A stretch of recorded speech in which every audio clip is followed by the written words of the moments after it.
ఎన్నికలు నోటిఫికేషన్ వచ్చింది. గతంలో మున్సిపాలిటీగా ఉన్న ఈ నస్పూరులో సిపిఐ తరపు నుంచి 2 కౌన్సిలర్ సిట్టింగ్ సీట్లు ఉండే.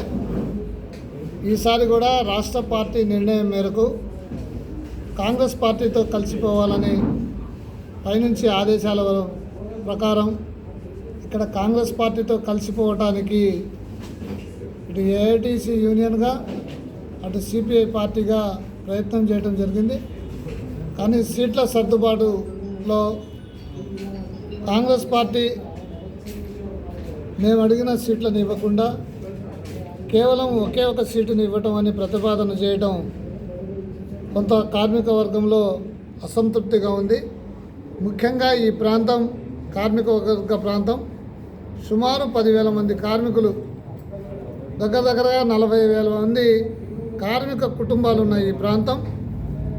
ఈ ప్రాంతంలో కార్మికుల సమస్యల్లో సింగరేణి కాలనీస్ వర్కర్స్ యూనియన్ ఏఐటీసీగా ప్రతి మైన్ మీద ప్రతి కార్మికుడి సమస్య కోసం మా నాయకత్వం పనిచేస్తుంది. ఒక పక్క ప్రభుత్వంలో ఉన్న ఐఎన్టీయూసీ యూనియన్ మా యూనియన్ని బదనాం చేయడానికి, అదేవిధంగా ప్రభుత్వ విధానాలు ప్రభుత్వం మాదే మేమే చేస్తామని మైన్ల మీద మమ్మల్ని బదనాం చేస్తున్న మిత్రులలాగా అందరూ కలిసి ఉండాలి. కాబట్టి మా పార్టీ ఆదేశం మేరకు మేము ఇక్కడ కాంగ్రెస్కి తప్పని పరిస్థితుల్లో మేము సపోర్ట్ చేస్తున్నాం. కానీ ఈ కార్మిక క్షేత్రంలో ఇక్కడ ఉన్న సమస్యల్ని పరిష్కారం చేయడంలో సిపిఐగా ఏఐటీసీగా మా నాయకులు కార్యకర్తలు పనిచేస్తున్న ఈరోజు ఎలక్షన్లలో సీట్ ఇచ్చేటప్పుడు కాంగ్రెస్ పార్టీ కేవలం ఒకటే సీట్ ఇవ్వటం అనేది చాలా సంతృప్తిగా ఉంది. ఇంకైనా సరే దాన్ని పునరాలోచించి మేము ప్రతిపాదన ఏవైతే చేశామో ఒకసారి ఇక్కడున్న నాయకత్వంతో మాట్లాడి దాన్ని పరిష్కారం చేయాల్సిందిగా మేము కాంగ్రెస్ పార్టీ నాయకుల్ని విజ్ఞప్తి చేస్తున్నాం.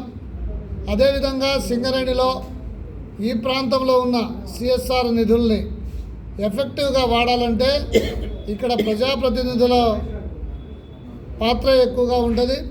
సిఎస్ఆర్ నిధుల్ని ప్రజాప్రతినిధులు ప్రతిపాదన చేసిన మేరకు ఇక్కడున్న లోకల్లో ఉన్న ప్రజల సౌకర్యార్థం చేయాలనేది సిఎస్ఆర్ నిధుల రూల్. అది మా పార్టీకి సంబంధించిన వాళ్ళు, కార్మిక క్షేత్రంలో ఉన్నవాళ్ళు ఇక్కడ గెలవటం ద్వారా ఈ ప్రాంత ప్రజలకు ఎక్కువ సౌకర్యాలు కల్పించడానికి అవకాశం ఉంటుంది. కాబట్టి మేము మరొకసారి డిమాండ్ చేస్తున్నాం.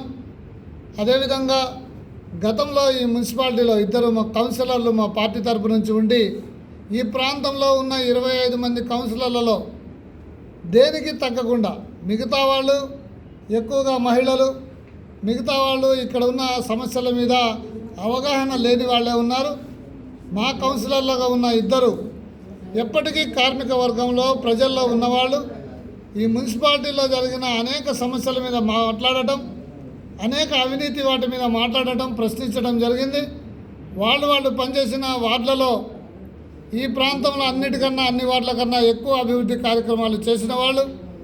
కాబట్టి మళ్ళీ మాకు ఆ సీట్లను కేటాయించాలని, అదేవిధంగా ఇప్పటికే మా ఈ పార్టీ నుంచి ప్రకటించిన 6వ డివిజన్కి సంబంధించిన కౌన్సిలర్గా ప్రకటించిన మేకల దాసి గారు చేసిన అభివృద్ధిని ఇక్కడున్న ప్రజలు గమనించి తప్పకుండా ఆయన గెలుపుకు మీరందరూ సహకరించాలని ఈ సందర్భంగా నేను విజ్ఞప్తి చేస్తున్నాను.